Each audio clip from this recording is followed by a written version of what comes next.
Hello everyone, I'm going to go over our study guide for the Module 4 quiz that will be tomorrow. So first, completing the table. I give you all these values for x.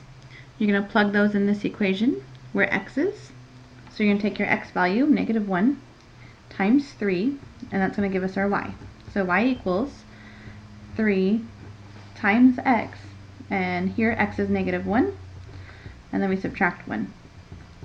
So 3 times -1 is -3, and -3 minus 1 is -4. So when x is -1, y will be -4.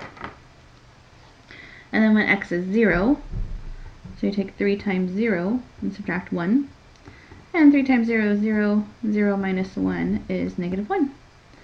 So when x is 0, y is -1. And then when x is 1, so we take 3 times 1 minus 1. So 3 times 1 is 3, and 3 minus 1 is 2. X is 2 there. And now x is 2, so we take 3 times 2, then subtract 1. 3 times 2 is 6. 6 minus 1 is 5.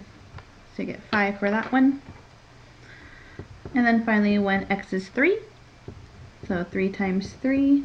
So notice, here's my x, and I multiply by 3, and I subtract 1. 3 times 3 is 9. 9 minus 1 is 8. Okay, fill out the table. From that, is it a proportional relationship? So you can do this a couple ways. One, in order for something to be proportional, it goes through the origin, which means when x is 0, y should be 0. That does not go through the origin, so I know that it is not. Also, if you just take, like here, 1/2, does that equal 2/5? Can you reduce this to 1/2? No, they're not proportional. If they're proportional, all these numbers would reduce to the same ratio or the same fraction, and it doesn't. Same with 3/8. 3/8 does not equal the 1/2. They don't reduce down. So it is not proportional.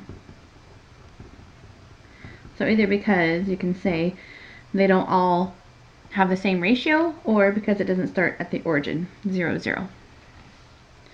Okay, what is the y-intercept of the equation? Now remember, the y-intercept is when x is 0, what does y equal?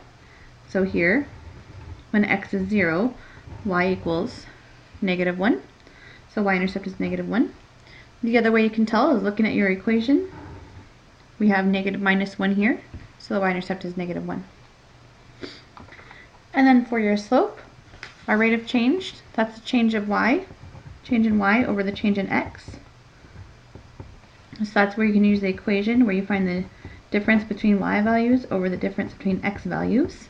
So that's one way to use the table. Choose any 2 points you want. So I'm going to choose these two. So the change in y going from 2 to 5, so you take 5 minus 2 to get a difference of 3. And then x goes from 1 to 2, so you take 2 minus 1 to get a difference of 1. So that change is 3. So the slope is +3. And then remember, the other way you can do it is by looking at your equation.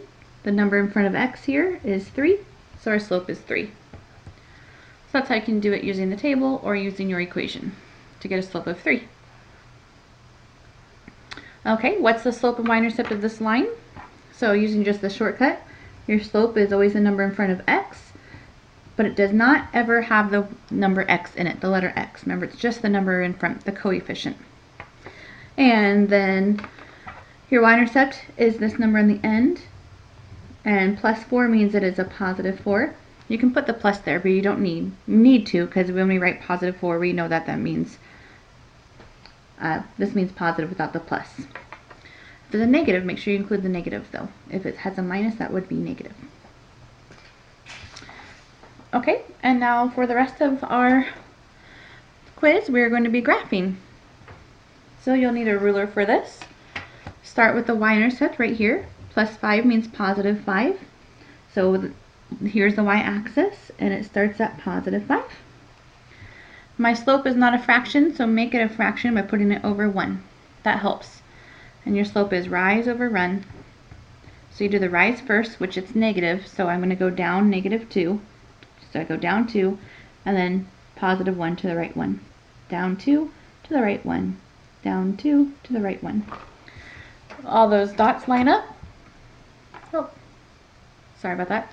All those dots line up, and using your ruler, draw an arrow through the points.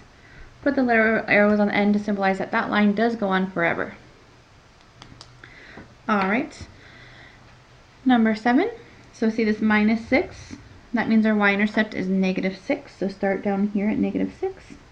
And your slope is 2 over 3. So we rise 2 and run 3. It's positive, so you go up 2 to the right 3. Up 2 to the right 3. Up 2. Oh, I'm going to go off the graph, so I'll just stop there. These 3 points go in a nice straight line. Connect that with your ruler, put the arrows all the way through the points. Make sure to check. See how I have a negative slope? My line's going down, left to right. See I have a positive slope, and my line's going up from left to right. Okay, and number 8, y-intercept is -7. So start down here at -7 where it's on the y. And my slope is positive 5 over 2. So I go up 5 over 2. Do the rise first. 1, 2, 3, 4, 5. And then the run, go over 2. There we go. 1, 2, 3, 4, 5, and over 2. And connect those dots with our ruler. Positive slope, my line goes up. Okay, and finally number 9. My y-intercept is positive 4, so we'll go up 4 here. My slope is -1/2, so if it's negative, that means we are going to go down, rise over run, so 1 over 2. So I go down 1 over 2, down 1 over 2. Connect those lines. Now look at the slope. See how it's negative? Look at your line. See how it's going down from left to right? It goes down. So always check that to make sure you went the right direction. Okay, good luck everyone.